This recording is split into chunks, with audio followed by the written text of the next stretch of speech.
At a time when the risk of violence on the Korean peninsula is at its highest for years, a reminder of its consequences, inscribed on the gravestones and on the faces lined up at South Korea's national cemetery. North Korea should drop its nuclear weapons, missiles, provocations and threats and become a responsible member of the international society.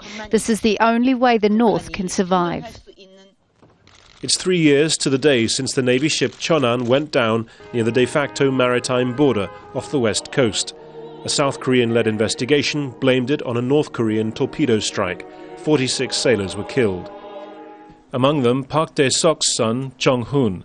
Carrying out his mandatory 2-year national service, the 22-year-old had just been promoted, was planning a career in the maritime industry.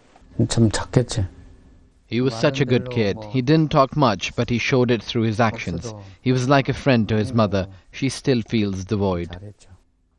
The sinking of the Cheonan inspired national outrage as well as personal grief. But there were lingering conspiracy theories too, that an accident had been blamed on North Korea for political purposes. Today the vessel is displayed at the home of the Navy's Second Fleet, a reminder to South Koreans of the ever-present dangers to their security. Older people have told me just how frightening the Korean War really was. I believe we have to beef up our security posture in case of an attack. South Korea didn't retaliate over the Cheonan, but later in 2010, when 4 people died in the North Korean bombardment of Yeonpyeong Island, it did fire back.